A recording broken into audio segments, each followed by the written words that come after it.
Pour les gens, nouvelle vidéo, désolé, je m'étais un peu absenté, j'étais parti en vacances, mais me revoilà avec un nouveau sujet. Cette fois-ci, je vais vous parler de l'épicurisme et du stoïcisme. Mais avant ça, je vais faire une petite parenthèse sur l'écologie, parce que je trouve qu'il y a beaucoup de confusion par rapport à ce sujet.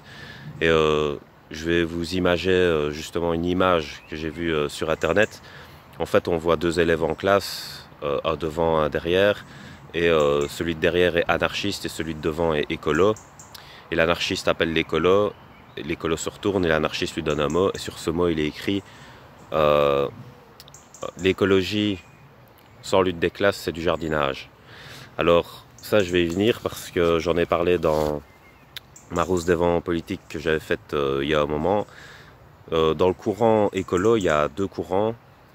Il y a le courant anarcho-capitaliste et le courant anarcho-communiste.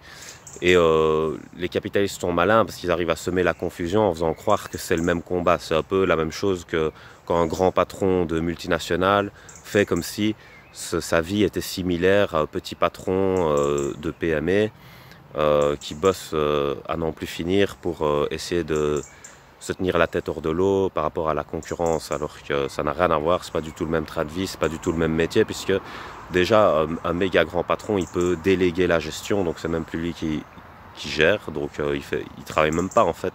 Il a des gens qui travaillent pour lui, donc c'est pas pareil que d'être un patron au front et d'être un patron qui envoie les autres au front. Déjà, c'est pas la même vie, donc ça c'est déjà une différence sur laquelle on essaye de jouer pour mettre les gens dans son camp. C'est des manières électorales de procéder. Et au niveau de l'écologie, il y a ça aussi, c'est-à-dire que il y a des gens qui sont capitalistes et ils vont faire croire qu'on peut être écolo en étant pour le capitalisme actuel, c'est-à-dire le capitalisme qui provoque le réchauffement climatique, la destruction des animaux, la destruction des espaces verts, bref, le cancer qui se métastase. Et ils essayent de faire croire qu'on peut faire de l'écologie en négociant avec le cancer. Voilà, ça c'est un point de vue que je ne partage pas. Maintenant, en revenant sur la notion de capitalisme, je ne pense pas que le capitalisme en soi, tout court, doit être éradiqué, puisque ce n'est pas possible, puisque c'est comme si on voulait éradiquer la propriété privée. Or, la propriété privée, ça fait partie de la nature.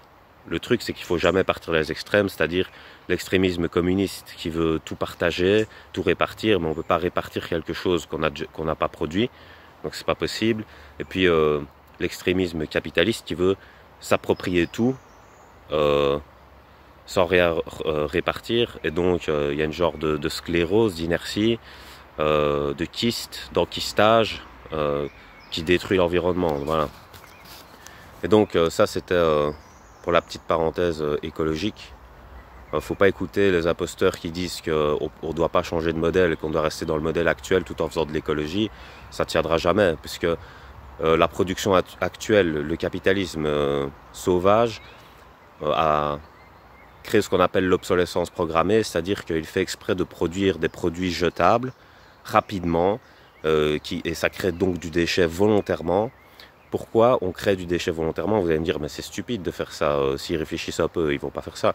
Simplement parce que dans ce qu'on appelle le transactionnariat, le bénéfice se fait dans la vente. Donc quand il y a un producteur et un client, le bénéfice se fait dans le fait que ça passe de l'un à l'autre, qu'il y ait une livraison. En fait, un transactionnaire, c'est un ancien livreur qui sait acheter des livreurs, et voilà, ainsi de suite. Et il est monté. Un transactionnaire, c'est celui qui utilise le producteur, qui utilise le livreur et qui utilise le client et qui bénéficie des trois en fait. Et donc plus on vend, même si c'est de la merde, plus on vend, plus on fait du bénéfice quand on a un transactionnaire. Donc le transactionnaire, pour augmenter ses rentes, il doit augmenter la livraison. Ce qui ne va pas du tout avec l'optique écologique. Je ne dis pas qu'on peut faire un monde sans vendre de produits futiles ou de produits qui ne sont pas forcément de première nécessité, mais il y a un juste milieu. On peut vendre du futile, mais pas à ce point-là, pas que du futile, et l'essentiel complètement jeté à la poubelle, comme maintenant, ce qu'on fait, c'est qu'on réduit le budget des hôpitaux, des écoles, etc., pour pouvoir vendre plus de futiles, là où on part complètement à l'ouest. Donc c'est ça que je voulais faire comme petite parenthèse. Mais bref, là je vais parler de l'épicurisme et du stoïcisme, c'est un autre sujet. L'épicurisme, il dit il faut vivre l'instant présent parce que peut-être qu'on ne sera pas là demain, donc c'est un peu carpe diem, et Le stoïcisme, c'est plus, il faut être indifférent à la souffrance de l'instant parce que on va réussir plus tard. Donc rester stoïque, c'est rester de marbre, c'est rester froid, et c'est ne pas profiter de la situation, c'est se blader dans la situation pour se dire, si on se blade maintenant, on sera récompensé plus tard. Alors, il existe un épicurisme sain, un stoïcisme sain, un épicurisme malsain, un stoïcisme malsain. Déjà, pour moi, un épicurisme malsain, c'est un épicurisme qui veut jeter à la poubelle le stoïcisme, et un stoïcisme malsain, c'est un stoïcisme qui veut jeter l'épicurisme à la poubelle. Pourquoi? Parce que si vous n'êtes que stoïque, ça veut dire que vous ne profitez jamais de l'instant présent, vous ne prenez jamais de plaisir. Mais un jour, on va mourir. Donc, tout ce que vous aurez fait, c'est souffrir de A à Z. Donc, le stoïcisme, par avarice de vouloir avoir après, c'est un peu la fable du héron de La Fontaine, va vous faire perdre en fait ce que vous auriez pu avoir pendant. Et l'excès d'épicurisme, ce qu'il va faire, c'est que il va vous faire perdre votre futur. Donc c'est vraiment surconsommer comme ça, comme si on bouffait à la vitesse de la lumière, parce qu'il y a une telle anxiété du fait qu'il n'y ait pas demain, et aussi une mauvaise façon de gérer la perte. Et ça a à voir avec l'avarice aussi, qu'on veut absolument consommer maintenant tout de suite. Voilà, donc je pense que les deux extrêmes sont malsains. Et puis, il y a aussi le fait d'être malsain dans le sens, qu'est-ce qu'on a comme résultat? C'est-à-dire, dans l'épicurisme malsain, on peut mal consommer dans l'instant présent aussi. Parce qu'on peut très bien prendre un plaisir qui nous fait du bien pour le futur, dans un épicurisme sain. Donc là, on pense un peu au stoïcisme. Et dans le stoïcisme, on peut très bien consommer bien aussi, ou alors mal consommer dans le sens où dans le stoïcisme, ce qu'on fait, c'est qu'on investit pour l'avenir, mais on peut très bien investir dans un mauvais projet.